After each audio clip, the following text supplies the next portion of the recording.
Her true story, from California.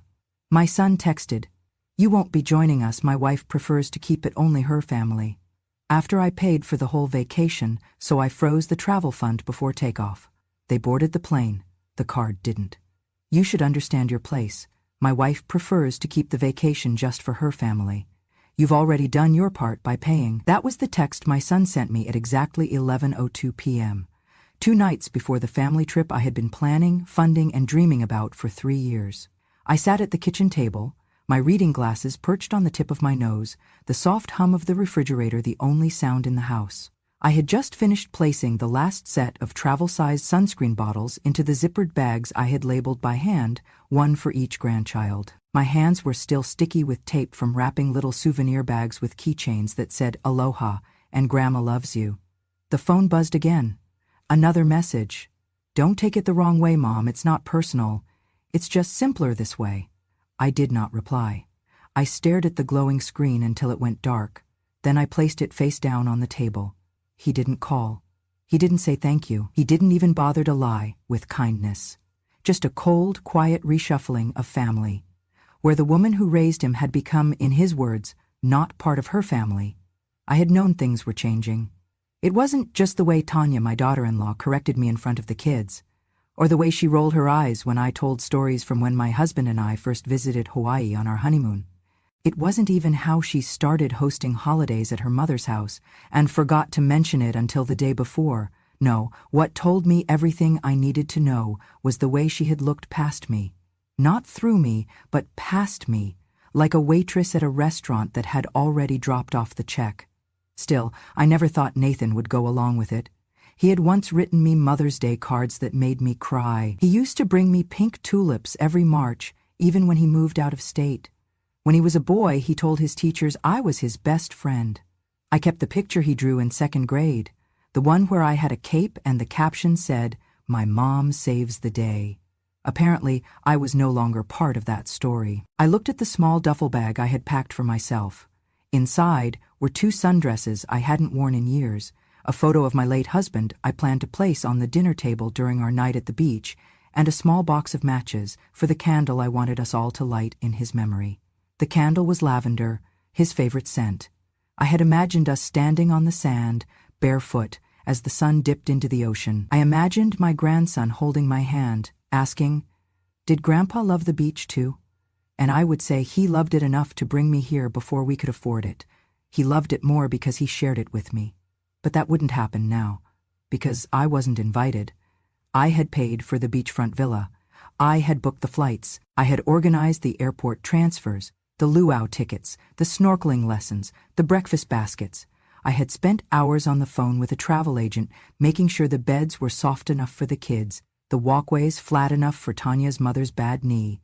And now I was a line item that had been crossed off, the ATM that wired the funds and then quietly disappeared. I sat in the kitchen a long while. The clock ticked toward midnight. The house was dark around me, but I didn't turn on the light. I let the dim glow of the under-cabinet bulbs cast long shadows over the counters I had scrubbed earlier that evening. For a moment, I felt shame. Not anger, not even sadness, just shame. The quiet, aching kind that makes you feel like a fool for hoping. I thought about calling him. I even picked up the phone. But what would I say? "That hurts?" He knew that. "You've changed?" Of course he had. "Please let me come." I couldn't beg. Not after all I had given. I set the phone back down. Instead, I got up, walked slowly to my desk in the den, and turned on my old laptop. The screen blinked awake, sluggish but familiar. I clicked open the folder labeled Hawaii Travel Fund. There it was, the total I had been building toward since the day I retired, $21,763.84.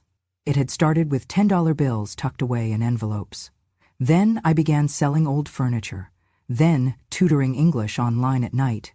Every dollar had gone into this trip.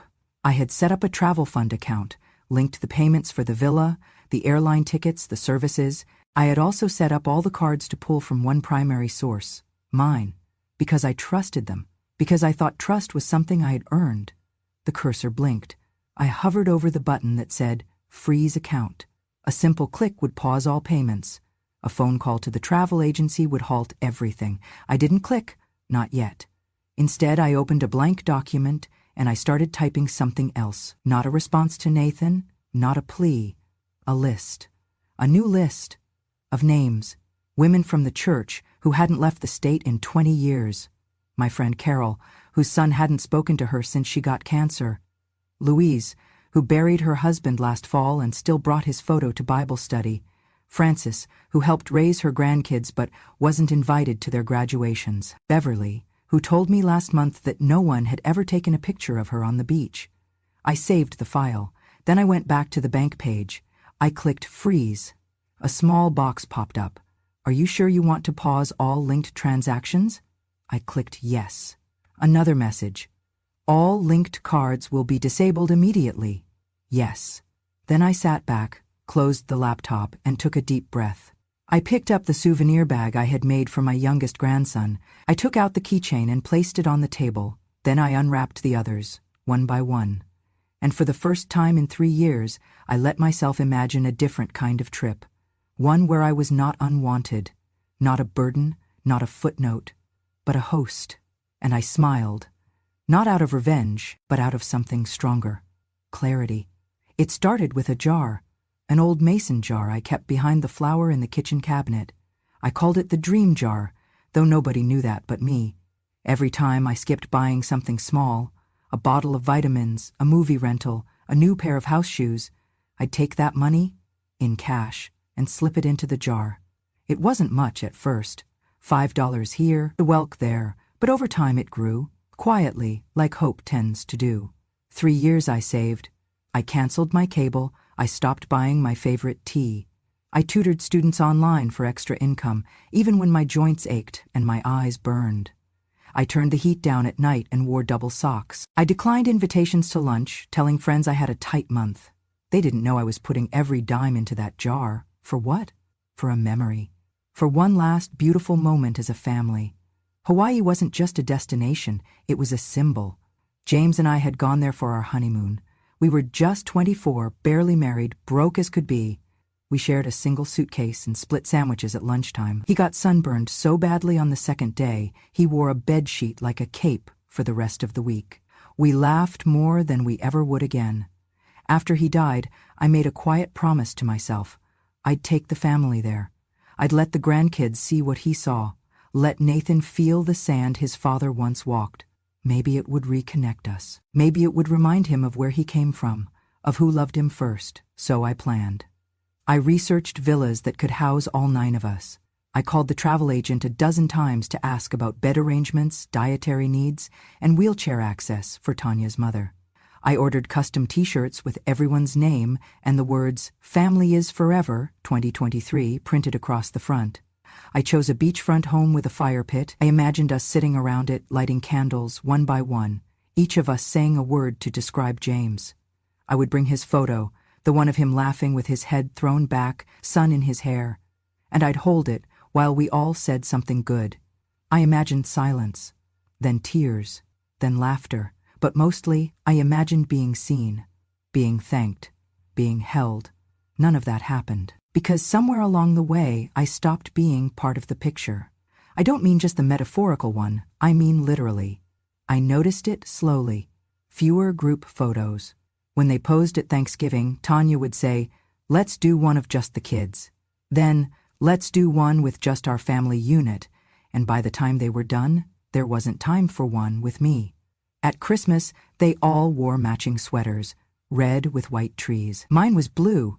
I didn't even know there was a plan. Nathan would brush it off. "Oh, you're not into that stuff, Mom." But I was. I just wasn't asked. Tanya took over birthdays. She hosted everything at her mother's place. I was invited, but I felt like a guest. Once, she told someone, "Nathan's mom is here too," as if I'd wandered in uninvited. And always, she smiled like she didn't mean harm. But harm doesn't always come with raised voices. Sometimes it comes with exclusion, with omission, with being the one left out of every photo, every story, every seat at the table. But still, I planned. I held on, because this trip was going to bring us back together. Because once we were all under that Hawaiian sky, with waves whispering against the shore and children squealing in the sand. Maybe love would be enough to remind them. That was the story I told myself. That was the dream I built out of sacrifices, small and silent, until that text, that single text that turned a 3-year dream into a 3-second dismissal. You've already done your part by paying. Suddenly, every skipped tea, every cold night, every tutoring hour spent squinting at a screen felt foolish. I hadn't been building a bridge. I'd been building a pedestal, one they never planned to visit. I thought of the candles I'd packed, of the moment I imagined us holding hands by the fire. But the truth hit me like a wave breaking sharp against rock. They didn't want my stories. They didn't want my memories. They just wanted my money. And now that they had it, they wanted me to disappear. That night I went to the closet and unpacked my bag. I set the lavender candle on the table beside James's photo. Then I sat in the quiet and asked myself something no mother should ever have to ask. When did I become a burden in the family I built? The morning after the text, I woke up earlier than usual. Not because I had anywhere to be, but because I couldn't sleep. I kept hearing his words in my head. Not even his voice, just the words. Cold, typed, delivered through a screen. You've already done your part by paying. I moved through the house like a ghost, folding the same blanket twice, straightening picture frames that were already straight, wiping the kitchen counter though it was spotless. The silence clung to me. It hummed in the walls. Later that afternoon, I opened my email to check a grocery receipt, and that was when I saw it. Subject, Final Itinerary, Hawaii Family. Passage, sent from the travel agency. I clicked it without thinking. A full breakdown of flight schedules, villa check-in times, excursions, dinner reservations, rental car pickups, everything I had worked so hard to organize. I scrolled slowly, eyes scanning for confirmation of what I already suspected but hadn't wanted to face. There were 8 names. Nathan, Tanya, their 2 kids, Tanya's parents, Tanya's sister's boyfriend, not mine, not Mom, not Marilyn, not anywhere. 8 plane tickets, 8 lay greeting passes, 8 guests registered at the villa. I was not one of them. I stared at the screen, my hand hovering over the mouse. Then I zoomed in. Maybe there had been a mistake. Maybe I was under guest 9. Maybe they'd added me separately. Maybe, but there were no other attachments, no side bookings, no separate confirmation, just 8. I sat there for a long moment, then I closed the laptop gently, like it might break if I moved too fast. That evening, Tanya called. Not Nathan, Tanya. Her voice was overly cheerful. "We're just wrapping up packing," she chirped. "I hope everything's set on your end money-wise. I think the final payment hits tomorrow, right?" I didn't answer right away. Then I asked softly, "Is there anything you need me to bring?" A pause, a sharp, awkward silence. "Bring," she echoed. "Oh, no, you don't need to bring anything," I pushed gently. "Just wondering if I should pack any games for the kids or snacks for the flight. I know sometimes they get motion sick." She cut me off, still smiling, but with steel in her voice now. "Marilyn, we've got it all handled. You really don't need to worry. In fact, we were thinking it might be best if you took this trip to rest. Stay home, focus on you." She didn't say it with malice, but the finality was there. They had planned the whole thing with me excluded, and were now pretending it was for my own good. After the call ended, I stood in my kitchen, staring out the window at the bird bath James had installed 20 years ago. The water was still, not a ripple, just like me, not angry, not shocked, just still. I walked to the closet, pulled down the small fireproof lockbox, and opened it.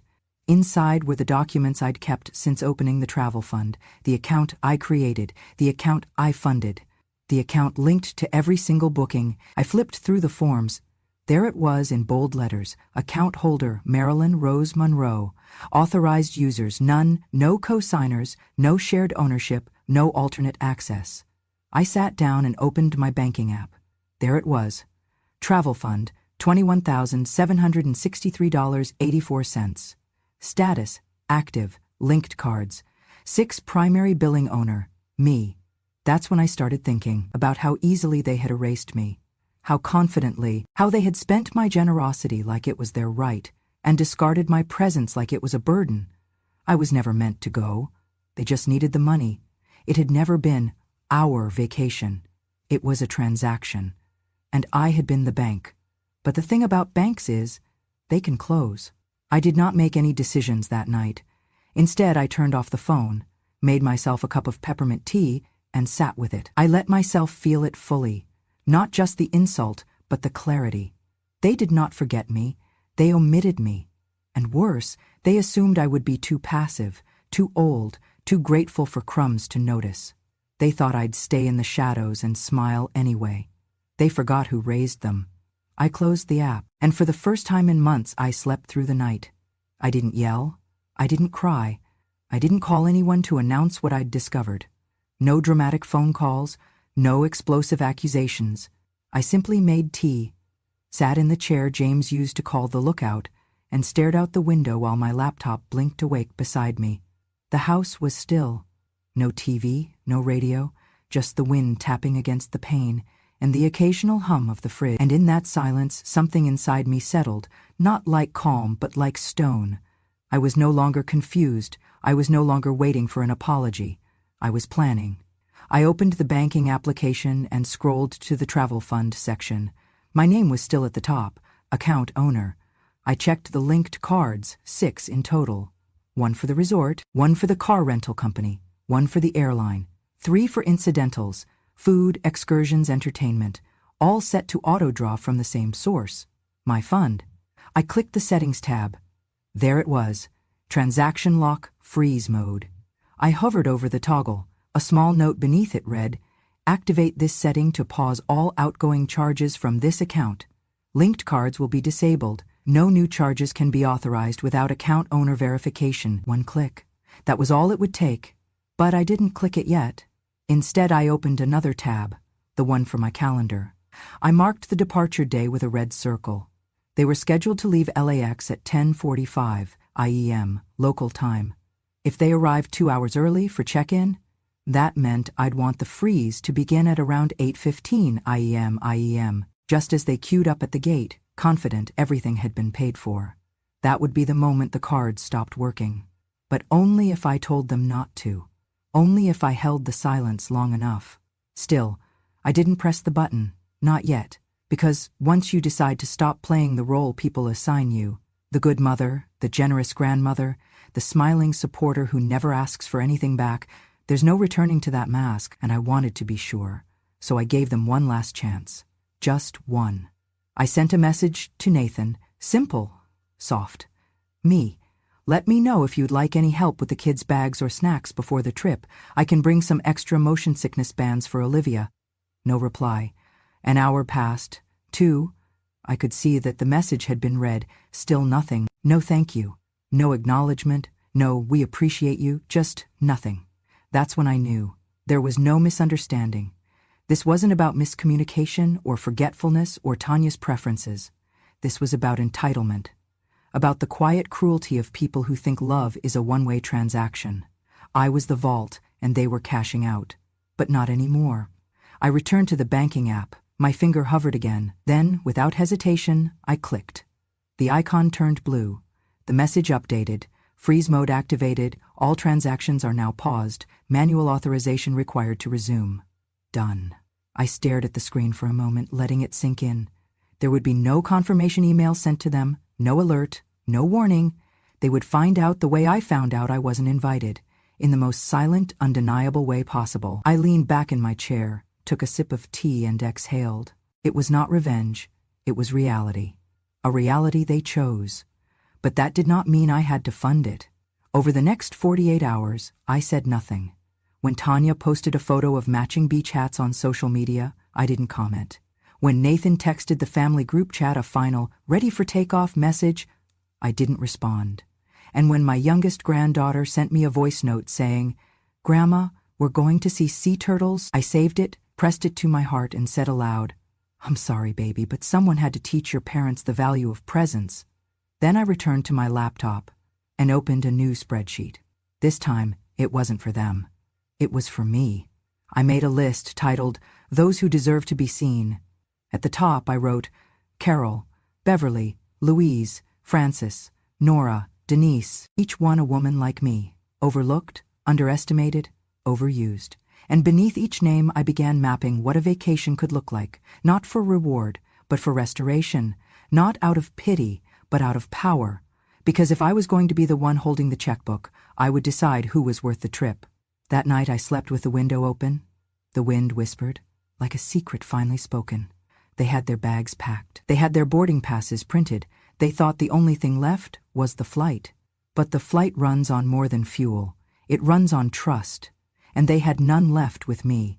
They left for the airport with matching luggage, straw hats, and that soft, smug air people wear when they think everything has gone exactly according to their plan. Tanya posted a photo on Instagram from the backseat of the Uber, the kids grinning, Nathan making a peace sign, her own caption reading, "Off to paradise, family only," the last part cut like glass. I saw it while sitting at my kitchen table, sipping coffee from a chipped mug I had owned since before Nathan was born. The same mug he once made me breakfast in bed with when he was 9 years old. I did not like what I felt, but I did not look away. I watched their story unfold, frame by frame. At the airport, at check-in, at the gate, luggage stacked, kids jumping. Tanya's mother posed beside the airline sign like it was a red carpet. 8 smiles, no seat for me. Then the message came in. "Nathan, hey, getting weird error at check-in. Can you check the travel account real quick?" I didn't reply. 5 minutes passed, then another. "Nathan, they're saying the card was declined multiple times. You see anything on your end?" Still, I said nothing. Then the calls started.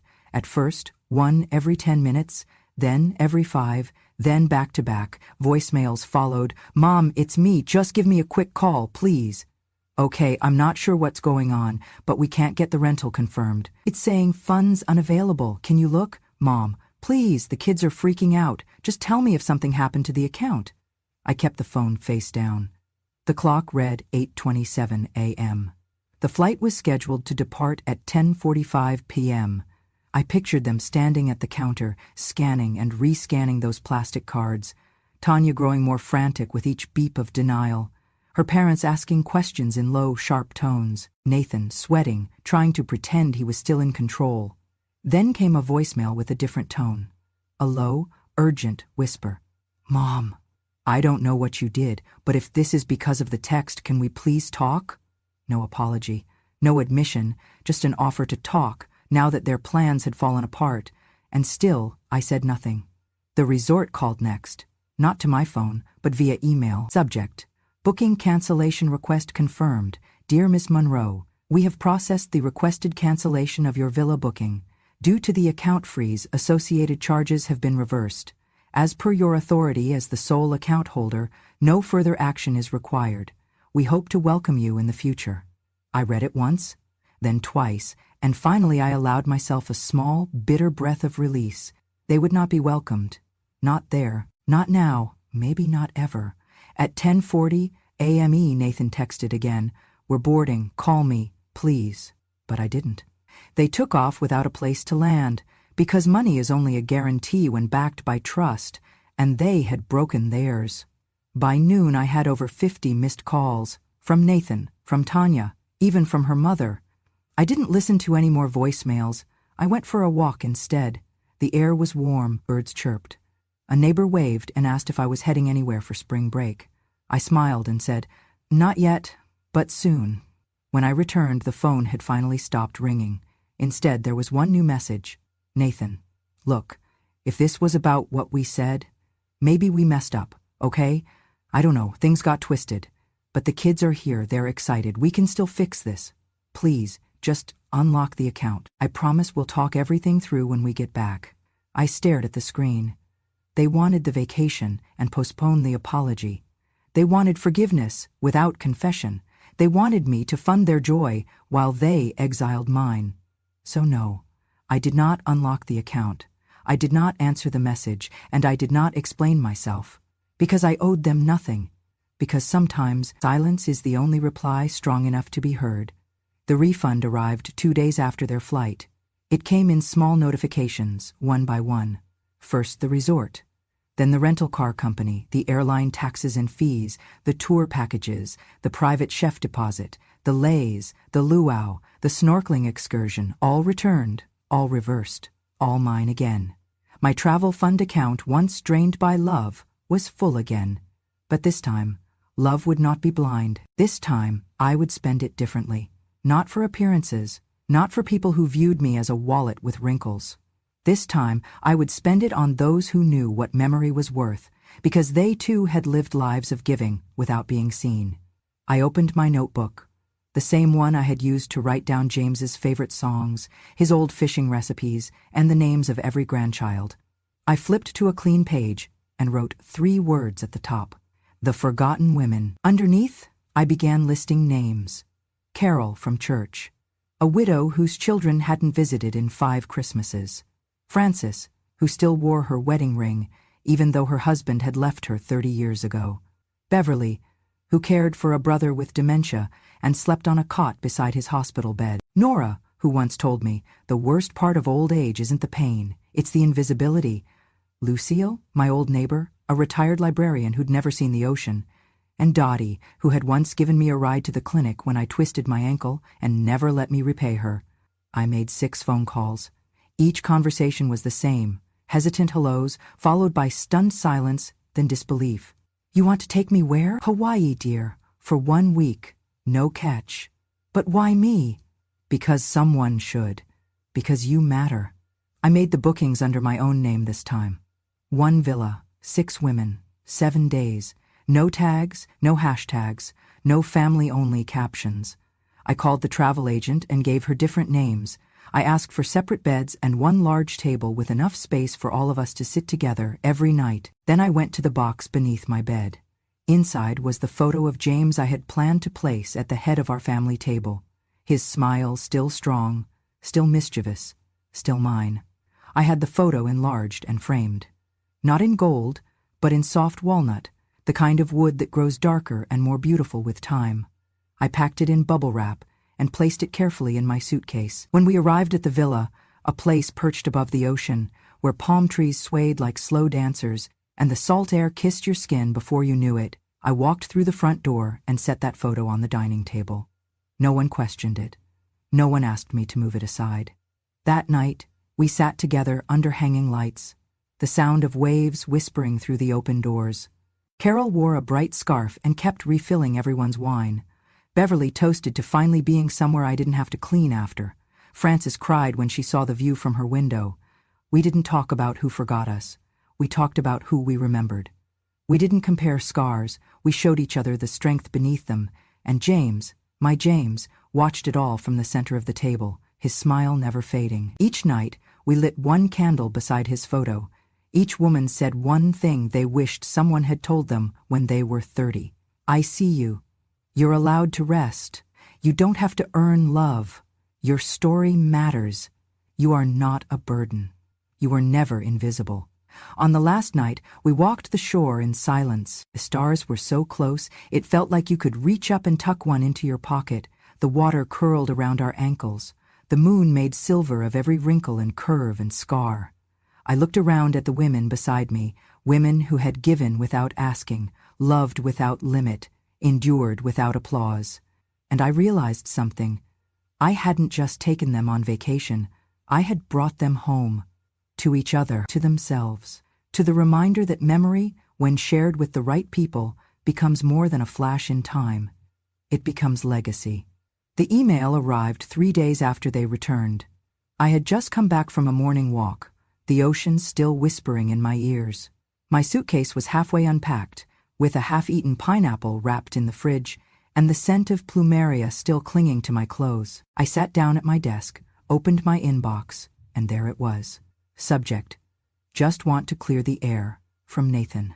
I stared at it for a long moment before clicking. Hi, Mom, we're back now. It was, well, not quite what we imagined. A lot went wrong, obviously, and I guess some of that was our fault. I'm not saying everything was handled perfectly. Maybe things could have been communicated better. Tanya says hi, by the way. She was really stressed and didn't mean to exclude you like that. I think maybe she just wanted the trip to feel a certain way. You know how she gets about structure. Anyway, I've been thinking, maybe we weren't fair. Maybe we messed up. But we're home now and trying to sort through a lot. Honestly, the kids are confused, and we're trying to shield them from too much drama. That said, we're in a bit of a bind financially. We had to rebook a bunch of stuff on credit, and it's kind of snowballing now, so I just wanted to ask, if you're able, could you maybe consider returning the original deposit we gave for the trip? Or even part of it? I know you probably feel hurt, but we're still family. Just let me know. Nathan, I read it once, then again, then a third time. Each time, my eyes found their way back to one sentence. If you're able, could you maybe consider returning the original deposit? I leaned back in my chair, letting the silence sit thick in the room. They wanted the money back. Not just an apology, not healing, not reconciliation. They wanted a refund. I thought about the word deposit, as if they had invested something, as if they had contributed to a collective vision. But they hadn't deposited anything but assumption.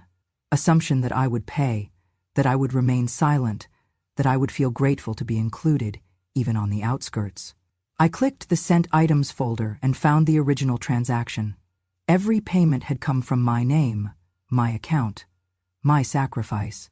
There had been no shared fund, no co-signed contribution, just me. They were asking me to give them my money to cover the cost of their choices. It would have almost been funny if it weren't so familiar. Because that's what mothers do, right? Pay the bill and swallow the insult. Hold the pain and hand over the blessing. Get erased from the photo but still by the frame. I closed my eyes and pictured the dining table in Hawaii. 6 women laughing, clinking glasses, passing bread. James smiling from the center, in his walnut frame. No demands, no expectations. Just presence. Just peace. Then I thought of Nathan's email. The absence of any real apology, the presence of excuses, the convenient inclusion of Tanya's stress, and the vague suggestion that I should just understand. But understanding doesn't mean surrender, and love without respect is not love at all. I reopened the email, hovered over the reply button, then closed it again. There was nothing I needed to say. Because if you need to explain why you won't refund betrayal, the person asking never deserved an explanation in the first place. I folded the laptop shut and went to the kitchen. I poured a glass of iced tea and looked out the window. A bird dipped low across the yard, brushing past the wind chime James had bought on our 35th anniversary. It sang a note as light as memory, and I smiled. I may not have received a true apology, but I no longer needed one, because I had something better. I had clarity, and I had kept what was mine. I sat on the beach, toes buried in the warm, forgiving sand, watching the tide roll in like breath itself. The sky was the kind of pink that only appears in postcards or memories you swore you'd forgotten. Behind me, the villa glowed with the sounds of women laughing, not loudly, not for show, but in that low, full way that comes from somewhere deep, from someplace healing. Frances was telling a story about the time she took the wrong bus and ended up 3 towns away from her wedding rehearsal. Carol was trying to teach Beverly how to hula with a flower tucked behind one ear. Dottie was singing an old lullaby under her breath. And Nora, sweet Nora, was writing a postcard to herself, addressed to the home she said no one had written to in over a decade. I watched them and thought, this is what family looks like when no one's trying to impress each other. Just presence. Just joy, just permission to be. It had taken me a long time to understand that love doesn't come with volume, it comes with consistency, with showing up, with listening, with choosing someone even when they're no longer convenient. That night, after dinner, we gathered outside on the patio. I pulled out the candle. Lavender, the last one. I had brought 7. 6 were already lit, each one by a different woman, each one carrying a memory, a name, a goodbye they'd never been allowed to say aloud. Now it was my turn. I set James's photo at the center of the table. The women fell quiet. I held the matchstick in my hand. This, I said softly, was supposed to be for all of them, for my family. But I think maybe it was always meant for this. I struck the match. The flame flared, then steadied. I lit the candle and watched the wax begin to melt, slow and certain, like time itself. One of the women, Beverly, reached over and touched my hand. I didn't think I'd feel this again, she whispered. Peace, gratitude, like I mattered. She looked at me, tears welling in her eyes, and I didn't think it would come from someone like you. Someone like me? I asked, smiling. Someone who knows, she said, what it's like to give everything and still be left outside the door. I didn't respond. I just held her hand a little tighter. After the candle burned for a while, I stood up and walked down to the edge of the beach. The women followed behind me, slowly, barefoot, each carrying a seashell or a ribbon or a single written name tucked in their pocket. We formed a circle in the sand. No ceremony, no script, just silence. And then I said it, not to them, not even to James, but to the part of me that had needed to hear it most. I'm not sad anymore. Because I wasn't. I wasn't angry either. I wasn't waiting for Nathan to call. I wasn't hoping Tanya would realize what she'd done. I wasn't holding out for some teary reunion where everyone finally understood how much I had carried. I had stopped carrying it. And for the first time in decades, I felt light. I thought about that email, that pathetic, calculated attempt to turn apology into negotiation. I thought about the years I spent trying to be enough for people who only saw me when they needed something. And I smiled. Not the kind of smile you wear at family gatherings where you're handed a paper plate and told to sit at the kids' table because there's no more room. No. This was the kind of smile that comes when you realize you were never the problem. You were just giving your best to people who'd already decided it wasn't enough. That's when the words came. Quiet as the wind. Kindness breeds entitlement. So I erased that kindness. And now I owe nothing to anyone. Not because I was bitter, because I was finally free from expectations that had only ever drained me. Free from the weight of false belonging. Free from the performance of motherhood that required constant sacrifice without ever being asked, "And what about you?" I stood at the shoreline and let the waves come to me. They wrapped around my ankles and pulled at the sand like they were saying, "Let it go." So I did. I let go of the dream of a family that would hold space for me. I let go of the house I helped build, but was never welcomed in. I let go of the quiet, endless reaching for approval I'd already earned 1,000 times over. And what remained was this: a handful of women, a villa glowing behind us, a husband's smile frozen in a photo, and a heart no longer begging to be seen. I turned back and looked at them, my chosen family, and thought, I was never left behind. I simply found the ones who were walking my way. If this story touched something deep in you, if you've ever poured your heart into a family that forgot you, if you've ever been erased and had to write yourself back in, then you belong here. This is Grandma True Stories, where silence becomes strength and memory becomes power. We tell the stories no one else dares to, of mothers discarded, of women who endured, of legacies rebuilt, not with noise, but with truth. So if you believe kindness isn't weakness, but wisdom that waits, if you believe that being forgotten isn't the end of your story, but the start of a better one, subscribe to Grandma True Stories today. Because when a grandma speaks, the world finally listens.